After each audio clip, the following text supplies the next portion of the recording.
What's up, guys? Welcome to your 46 Android tutorial for the new Boston. What we're going to do in this tutorial is I'm going to tell you about the onCheckedChange method, but first I wanted to make sure you guys got everything set up because I forgot that you guys probably want your variables the same as mine. So here's for my data class. Set up two buttons for the start activity and then start for result, the text view, or the edit text view. Then again, for the data class, you want to use the get layout, and then I created this initialize method, which initialized all those variables, set the references, set the onCheckedListener to this, and then I just want to show you this as well, because before I tell you guys to do the view.onCheckedListener and do it that way, but also you can just type onCheckedListener, but if you hover over, you have two different classes where the onCheckedListener comes from. One's from the dialog interface. You don't want that one. You want it coming from the view package. So just click on that one, and then again we just have to implement that. So there we go. We have our onClick method set up for the most part. We'll get into that later. But also the other thing I wanted you guys to change real quick is our send XML. I forgot I wanted to add one button here. So just drag and drop a button in there. Let the text be return, and then the ID is button return right there. Nothing too new. You guys can again, set that up however, but I just wanted to show you guys how I set this up. And then I go into our open class, and again this is how I set it up. I had the two text view references, question and test, the button reference, return data, had the layout set to send, set up an initialize method again where I added those references, and just going to set up that set onCheckedListener real quick. And again, this class is going to implement the onCheckedListener.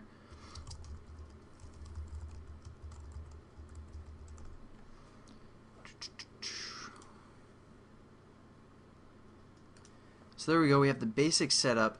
Now what we want to do is basically reference this radio group. If we reference the radio group, we can get some information about which button was pressed.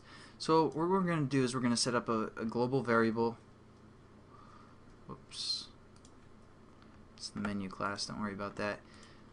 So what we're going to do is we're going to say within our initialized, or you guys, if you set up your variables here, just do it in the next line.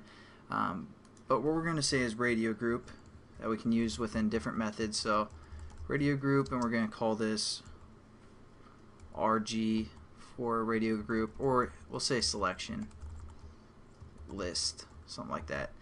Make it a little bit more descriptive. So there we go. We have a radio group set up, and then go within your initialize method or wherever you guys are using, or whatever you guys are using for the most part. We're going to say selected or selection list, which is again a radio group. We're going to hit dot, and we're going to say set on, and then it gives you pretty much the preference that it's going to look for. Again, we could do like onCheckedListener, but it's better to say OnCheckedChangeListener, because anytime one of those radio buttons within this radio group is clicked, it's going to call this method, basically the OnCheckedChangeListener. As you guys can see here, you can see within its parameters it takes a variable type or object for the most part, OnCheckedChangeListener. So what we're going to do is we're going to implement the OnCheckedChangeListener, just like when we say set onCheckedListener, it takes an onClick thing within it. We can implement two classes, so that's what I kind of wanted to show you guys. And again, we're just going to say this because we're going to implement it.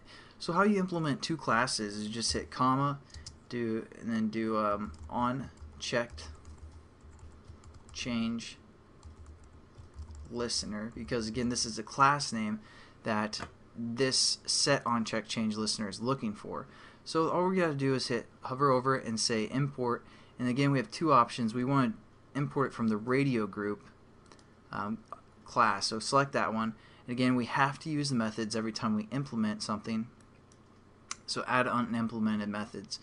Now when you implement something, again you have to use the method within it, and when you extend something you can use the method in it.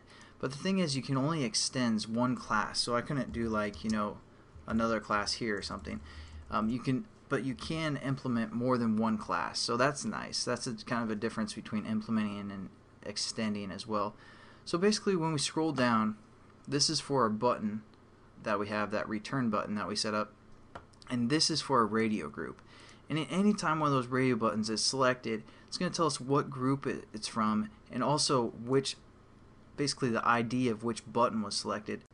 So we're going to go within here because, again, it gives us kind of the information about the radio group that was pressed or something changed within it. And it's also going to tell us which button within that radio group was pressed. So what we're going to do is set up a switching case, kind of like we do anytime we have multiple things going on.